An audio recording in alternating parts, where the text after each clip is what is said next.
Graça e a paz, dia 12 de abril, mais um dia da nossa querida leitura bíblica e hoje, leitura de Atos, capítulo 14. Vamos juntos para a honra e glória do Senhor. Amém. Em Icônio, Paulo e Barnabé, como de costume, foram à sinagoga judaica.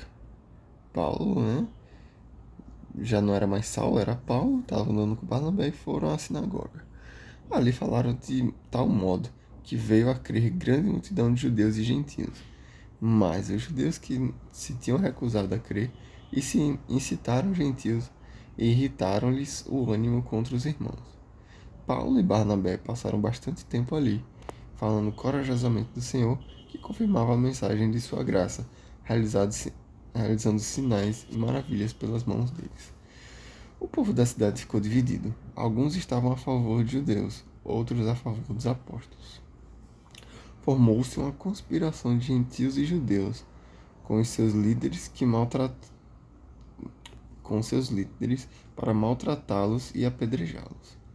Quando eles souberam disso, fugiram para as cidades licaônicas de Listra e Derbe e seus arredores, onde continuaram a pregar as boas novas.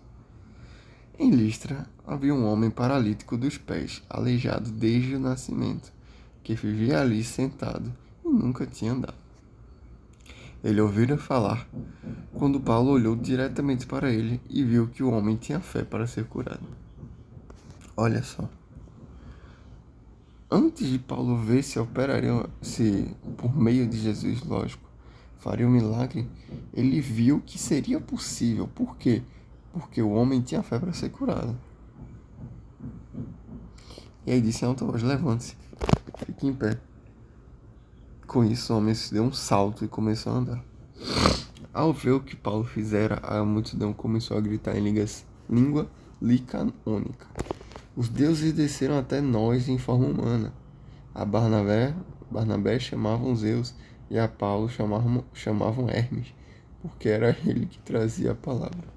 Sacerdote de Zeus, cujo templo ficava diante da cidade, trouxe bois e coroas de flores à porta da cidade, porque ele e a multidão queriam oferecer-lhes sacrifício.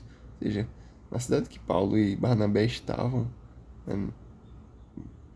em Listra, era o nome da cidade, com a língua licaônica, eles eram idolatrados.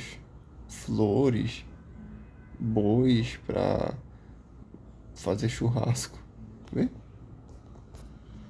Mas aí, ouvindo isso, os apóstolos, Barnabé e Paulo, rasgaram as roupas e correram para o meio da multidão, gritando: olha só, homens, por que vocês estão fazendo isso?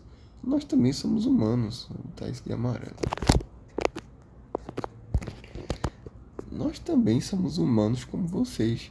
Estamos trazendo boas novas para vocês, dizendo que se afastem dessas coisas vãs e se voltem para o Deus vivo, que fez o céu e a terra, o mar e tudo que neles há.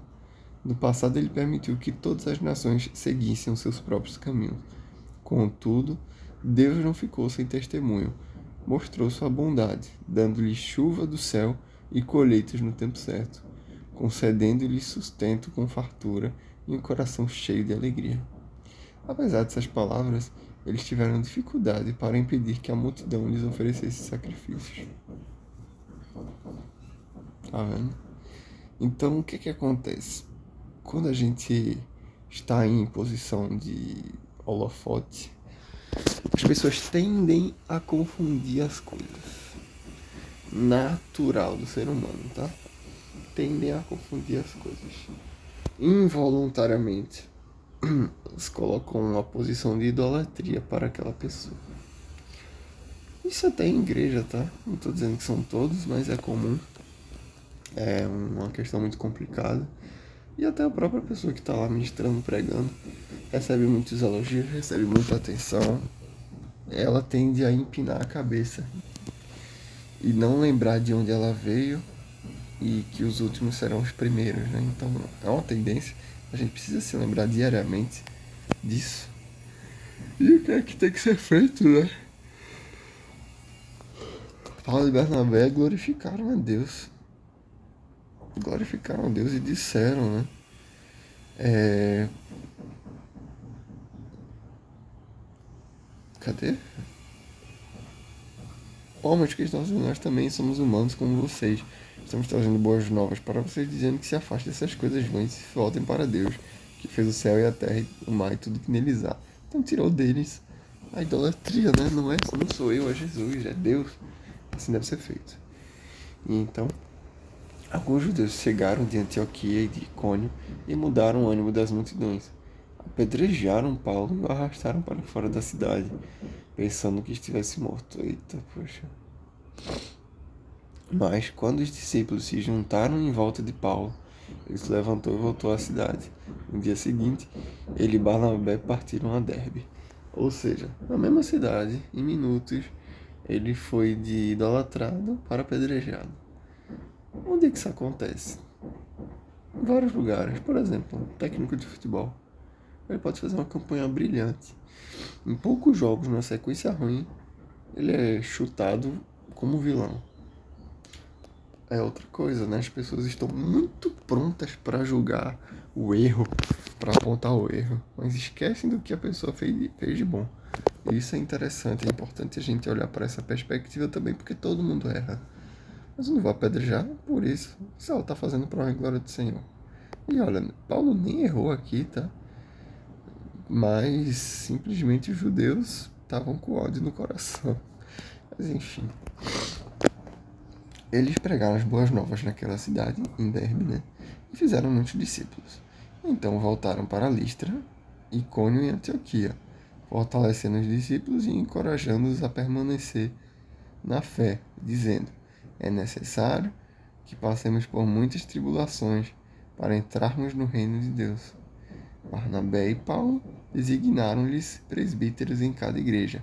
Tendo orado e jejuado, eles os encomendaram ao Senhor, em quem havia confiado. Passando pela Pisídia, chegaram a Panfilha, e tendo pregado a palavra em Perge, desceram para a Atália. Pode ver a precisão geográfica que tem aqui, né? De Atália, navegaram de volta para Antioquia, onde tinham sido recomendados a graça de Deus para a missão que agora haviam completado. Chegando ali, reuniram a igreja e relataram tudo o que Deus tinha feito por meio deles e como abrira a porta da fé aos gentios. E ficaram ali muito tempo com os discípulos. Amém. Amém. Glória a Deus. Que o entendimento da palavra foi realizado com sucesso. E amém. Deus te abençoe o seu dia. De abençoado e até amanhã.